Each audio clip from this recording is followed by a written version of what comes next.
100 degrees Fahrenheit. 200 miles on the odometer.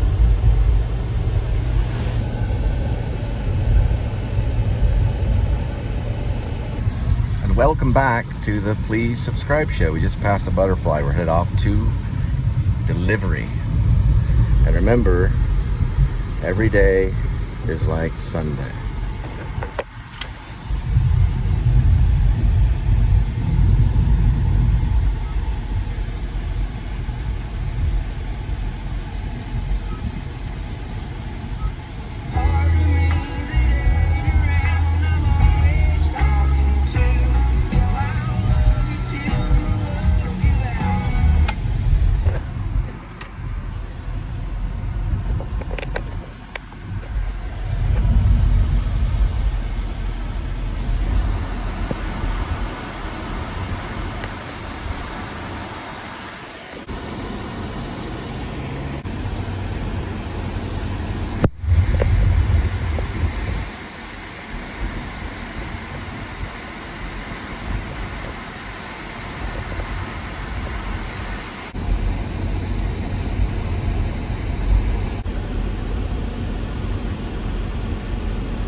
$54.99, 3.5.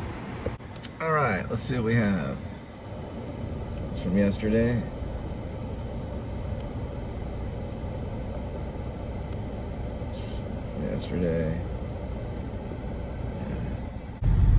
Well, it looks like Casa Manana doing Pippin and $1 Million Quartet. And we're listening to Every Day is Like Sunday. Every Day is Like Sunday. Morrissey from the Viva Hate album, because today is Sunday. And a strange dust lands on your hands and on your face, on your face, on your face, on your face. Every day is like Sunday. Do, do, do, do. Win yourself a cheap drink. Burn, burn, burn. Share some breeze tea with me. Ding, ding, ding. Every day is silent and gray. Good song.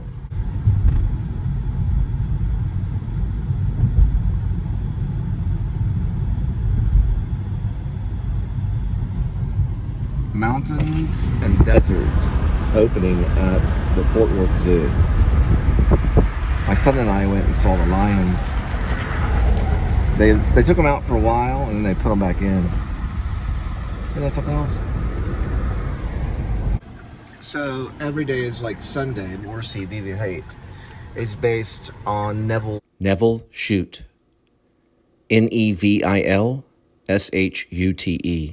He's an author from Britain. He worked in Australia in Melbourne. The story is about Melbourne. Neville means new village. Shute means a quick descent. It's an apocalyptic novel. On the Beach, you can remember that one. It's an apocalyptic novel, Australian writer, and it kind of got a complex plot. There's like a guy that races cars. There's an alcoholic that's involved in it. This lady alcoholic. And the end of the world, or you could say the nuclear war, has already happened. And there's this strange cloud floating around the globe, awaiting to destroy other cities. And they're waiting on their impending death. So I agree that it is Nevil Shute's. because at the end he says, and a strange dust lands on your hands and on your face. So he's quoting literature just like Stephen Patrick Morrissey usually does. That's why he doesn't listen to other music a lot of the times. He just pays attention to his own book, you could say.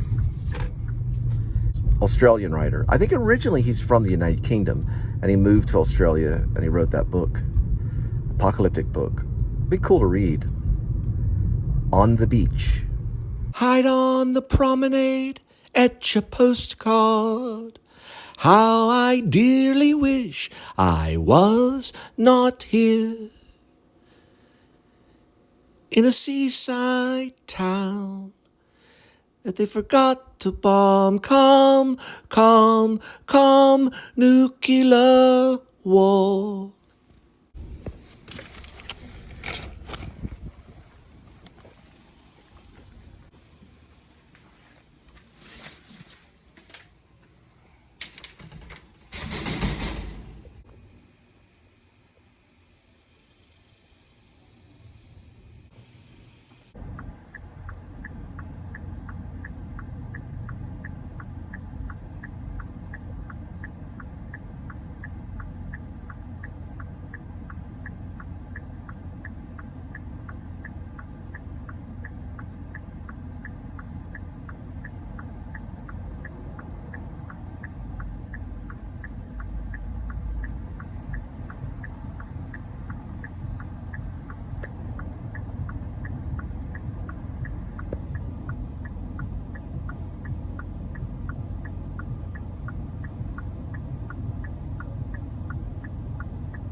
Moving pictures till August 25th.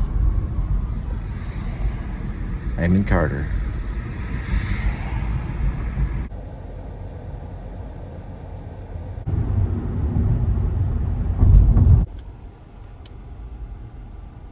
They're all the way from Missouri. All right, 619.7, 2.6.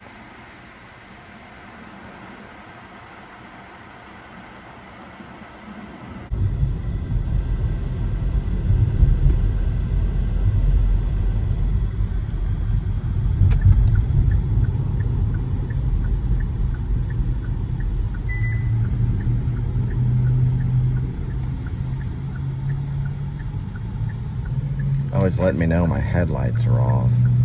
So, pretty good one.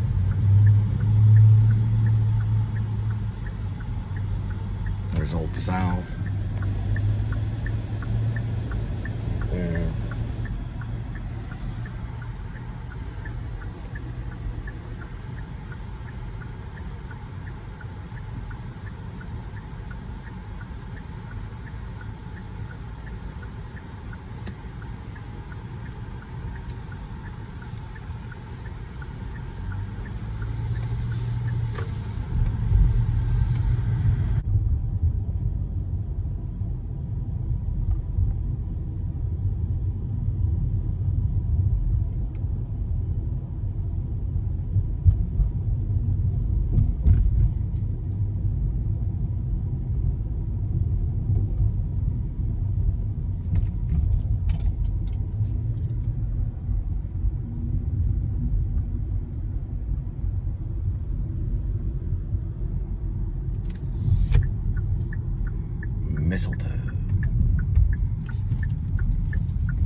645 4 2.1.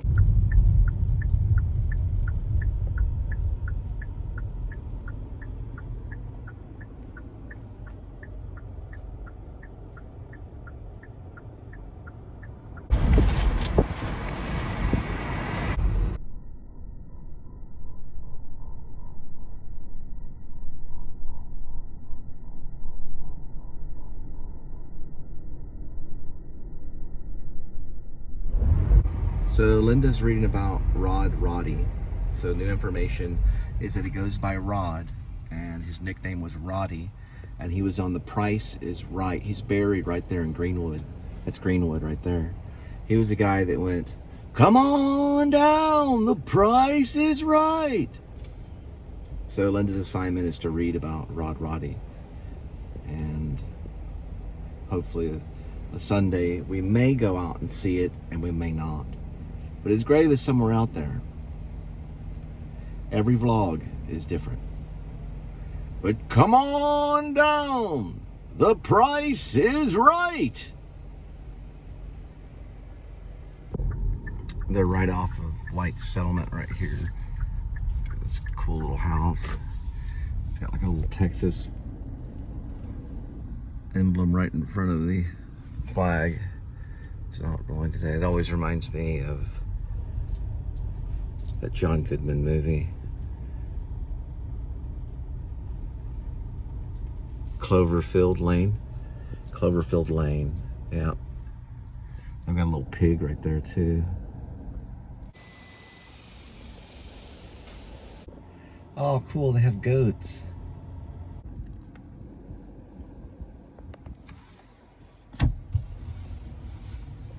So not far from here at Greenwood, Roddy, and this is not the vlog that I wanted to necessarily do, but it's the one that I can do. He was born in 1937 of September 28th. So right at the very end of September 1937.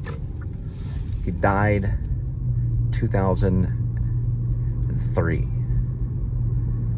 Around the time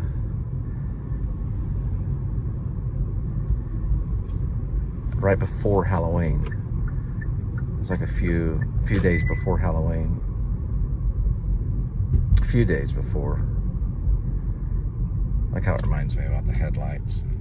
So the exact death of Roddy was October 27th of 2003.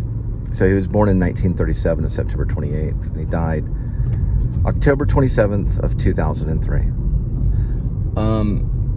Johnny Olson was the originator of Come On Down, The Price is Right. His name was Johnny Olson, was his predecessor, and Roddy kind of took from him. And that's what we have right now. So the Greenwood Cemetery is kind of a stretch down this way. And he was known as a TV announcer for many game shows, not just The Price is Right.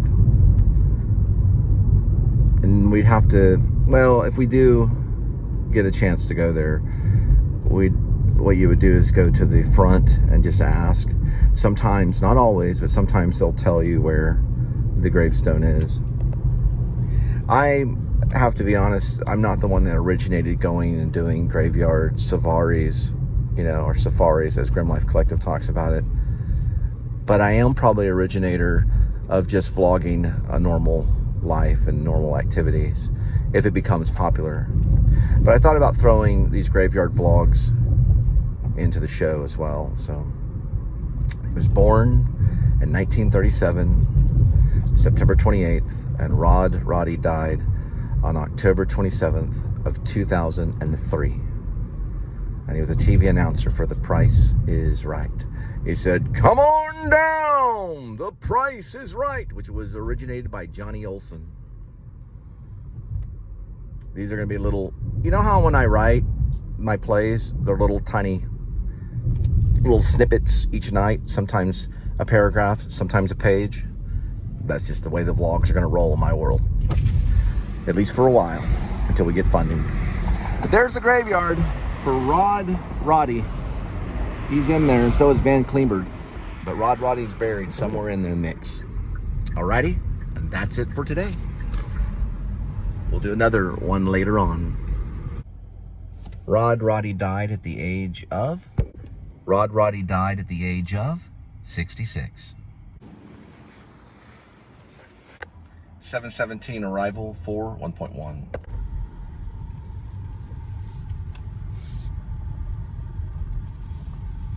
There's the railroad right there. My father and grandfather both worked for the railroad. I don't know if they worked for Uncle Pete, which is short for Union Pacific, but they were both railroad workers, and I was the third generation that did not work for the railroad. Yep, it's Union Pacific. That's Uncle Pete. They dealt with them, for sure. The railroad is the most important thing when it comes to war. It's one of the most important besides the sky. Most of the bombing that went on during World War II, like Dresden, things like that, to stop the Germans, was bombing the railroads to prevent them from getting the goods that they needed in an easy way. The railroads have to be protected during wartime. Both my grandfather and father knew that. My grandfather fought in World War II on an aircraft carrier, Pacific. My father was special intelligence for Vietnam. He trained Rambo style. All right. These are very serene. I like these apartments.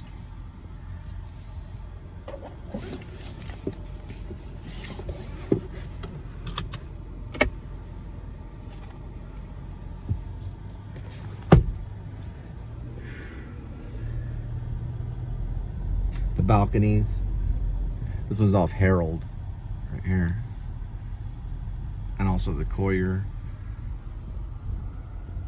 in between the apartments there. And they're really good for dogs too. Large dogs and lap dogs. They'll take any size. All these apartments around here are good with dogs. You know what I mean, Vern? You're all the way from Georgia. This is a really good area to see Fort Worth. This little area right here, which is kind of like an embankment hill looking over or overlooking the Trinity. It's off of Author. That's what that says right there, Author Street. And Dakota.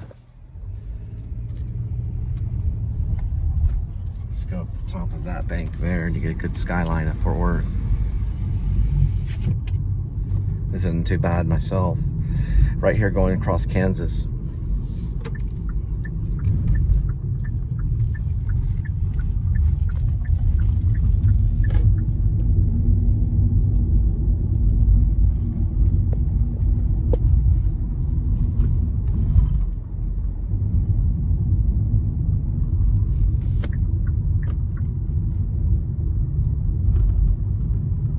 Please do. Another really good spot too is right here past Austin Street, Fort Worth, right off Henderson. There's Franklin, about right here. You can see the old Bank One building right there. It was hit by a tornado in the late 90s. And my relative on my stepmom's side was picked up and thrown by the tornado and killed. According to my stepmom.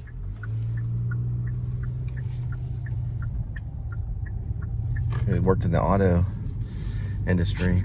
The tornado got him, picked him up. He was the only one that died that day when that building was hit. So the Bank One building, which is right there, groundbreaking happened in 1969, topped out in 1973. Got hit by the tornado in 2000. I believe March 28th, 2000. Tornado hit it and killed one of my relatives on my stepmom's side. Picked him up and threw him. It could have been maybe one of these auto places around here. She would know though.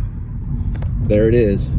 Groundbreaking, 1969. Topped off, 1973. And we'll take a stab at it. March 28th, 2000 was when the tornado hit and just blew out all the glass of the building.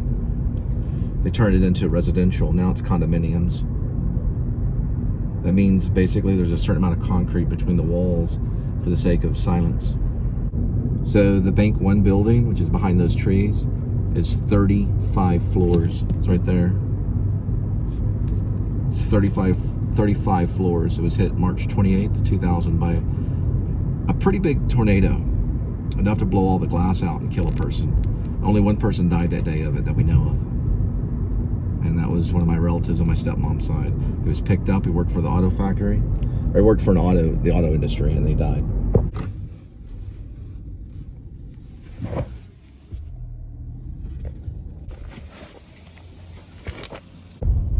.46, 3.1.